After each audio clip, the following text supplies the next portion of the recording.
Assalamualaikum warahmatullahi wabarakatuh. Selamat pagi kawan-kawan semua di rumah, semoga sehat selalu di sana. Selamat kembali lagi ke channel KKM Kelompok 87. Dan kali ini saya Novel Rahman akan membagikan tips pada kalian mengenai bersepeda di masa pandemi. Seperti yang kawan-kawan tahu bahwa olahraga sangat penting bagi tubuh kita. Dan juga karena masa pandemi ini kita punya kecenderungan untuk pergi keluar berekreasi ataupun hanya sekedar cuci mata. Nah, ada beberapa hal yang bisa dilakukan untuk mendapatkan semua itu: olahraga, berekreasi, dan juga kesenangan. Salah satu alternatif yang bisa dilakukan adalah dengan bersepeda. Lalu, hal apa saja sih yang harus kawan-kawan perhatikan mengenai bersepeda di masa pandemi? Yuk, lanjut aja, tonton terus video ini. Pertama adalah preparasi. Preparasi sendiri terdiri dari preparasi diri dan preparasi kendaraan. Nah, untuk preparasi kendaraan, pertama kawan-kawan harus menentukan kemana kawan-kawan ingin bersepeda dan seperti apa jalur yang ingin dilalui.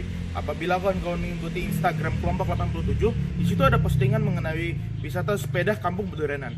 Nah, dari foto-foto yang kawan-kawan bisa lihat, memang jelas bahwa pada trek sepeda tersebut jalur yang dilalui mulai dari yang mulus sampai yang kasar, di mana jalurnya berlikuk-likuk dan juga naik turun. Sepeda yang cocok untuk jalur tersebut ada sepeda trail seperti ini. Nah, untuk kelengkapannya lagi ada beberapa yang harus diketahui. Yang pertama ada kaca spion untuk melihat ke belakang, lalu ada sepasang mata kucing di bagian depan dan belakang, lalu juga ada bel, center ini opsional, lalu ada tempat HP, lalu yang lebih penting juga di sini ada tempat minum, lalu saya juga membawa pengaman berupa gembok, lalu di sini juga ada tas, nah di sini mata kucing, dan juga ada standar. Nah, hal yang kawan-kawan harus perhatikan juga tidak hanya mempersiapkan kendaraan tetapi juga perawatan. Berikut saya akan beritahu perawatan apa saja yang harus kawan-kawan lihat. Dalam perawatan sepeda ada beberapa hal yang harus kawan-kawan perhatikan. Yang paling mendasar adalah kebersihan sepeda itu sendiri. Apabila kita dari luar di mana tempat yang becek ataupun bahkan tempat yang berdebu, sepeda kita tetap akan kotor. Usahakan setelah kali bersepeda selalu langsung cuci sepeda terutama di bagian batangan agar tidak karat. Cukup menggunakan kanebo dan lap. Selama kawan-kawan rutin tidak perlu mencuci sepeda setiap hari. Cukup setelah bersepeda langsung cuci, itu sudah cukup. Yang kedua adalah perawatan rantai. Ini adalah bagian yang paling sensitif dari sepeda di samping rem dan operan. Apabila rantai sudah berwarna kuning atau terlihat mengkarat, kawan-kawan bisa langsung menggunakan pelumas seperti ini. Saya sarankan untuk jangan menggunakan oli, karena oli peruntukannya untuk gear dan piston, tidak untuk rantai sepeda, karena dapat menyebabkan debu menempel dan juga masa pakai yang lebih cepat. Jadi menggunakan pelumas ini cukup diteteskan ke rantai sepeda dan juga ke bagian gear. Yang ketiga, pastikan komponen-komponen yang ada pada sepeda bekerja dengan baik, seperti rem, operan, bel, center, dan juga tambahan-tambahan lainnya. Perlu diperhatikan juga dalam merawat sepeda, pastinya akan terjadi kerusakan di tengah jalan. Saya sarankan untuk selalu membawa kunci tambahan atau bukaan di mana dapat membantu untuk memperbaiki sepeda di tengah jalan. Preparasi diri. Preparasi diri terdiri dari pakaian dan juga apa yang dibawa.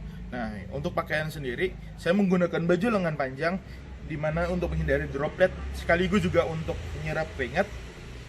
Lalu ada sarung tangan agar saat tangan di bagian pedal tidak terlalu pegal. Lalu ada sepatu, jangan menggunakan sendal. Lalu celana panjang, saya pakai yang jingkrang agar lebih mudah untuk bergerak. Lalu juga pengaman, safety, helm. Lalu juga handuk untuk mengelap keringat dan juga kacamata untuk melindungi mata. Di masa pandemi ini, kita harus mempersiapkan beberapa hal tambahan agar selama kita pergi keluar. Antara lain masker.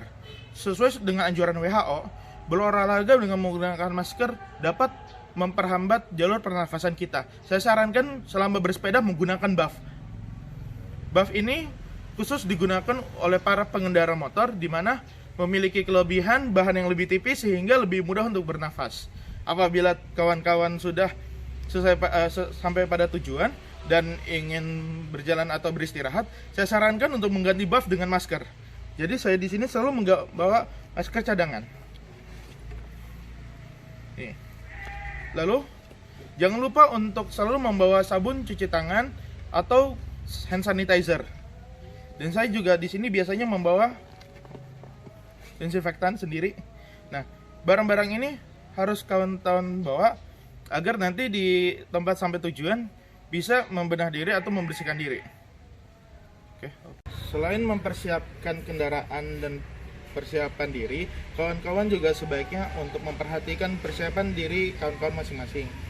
Ada kalanya untuk bersepeda pada masa pandemi ini, dari WHO menyarankan untuk bersepeda pada range ringan sampai sedang, di mana apabila kawan-kawan menggunakan heart detector itu pada range 60% sampai 70%. Lalu apabila teman-teman tidak menggunakan heart detector, bagaimana cara mengukurnya? Tetap bisa, yaitu dengan suara. Apabila kawan-kawan bersepeda masih bisa bernyanyi, maka bisa dikatakan teman-teman masih pada range ringan, yaitu pada 60% ke bawah. Tetapi apabila kawan-kawan sudah tidak bisa bernyanyi tetapi masih bisa berbicara sambil bersepeda, artinya kawan-kawan pada range sedang atau pada range 60-70%. Nah, lebih dari itu, kawan-kawan dianjurkan untuk beristirahat sejenak dan mengambil nafas. Kawan-kawan harus memperhatikan kondisi fisik kawan-kawan agar tidak terkena penyakit atau serangan jantung saat bersepeda. Dari beberapa tips atau beberapa saran yang telah saya sampaikan, ada beberapa hal lagi yang mungkin kawan-kawan sering lupa. Yaitu yang pertama, jangan terlalu banyak membawa barang-barang dari rumah. Bawalah barang-barang secukupnya. Jangan menggunakan tas yang terlalu besar, seperti saya menggunakan tas yang lebih ringan atau memberi tas tambahan pada sepeda seperti ini. Lalu yang kedua, apabila kawan-kawan berencana untuk bersepeda dengan teman-teman, usahakan untuk selalu menjaga jarak, tetapi harus memperhatikan satu sama lain. Saya sarankan untuk bersepeda dengan rombongan maksimal 3 orang. Lebih dari itu dikhawatirkan dapat mengganggu lalu lintas sekitar. Mungkin itu saja yang bisa saya sampaikan pada kawan-kawan sekalian. Apabila kawan-kawan ada ingin dikoreksi atau ingin ditambahkan, bisa tulis di kolom komentar. Terima kasih telah menyaksikan video saya. Ditunggu konten-konten dari kawan-kawan lainnya. Terima kasih. Wassalamualaikum warahmatullahi wabarakatuh.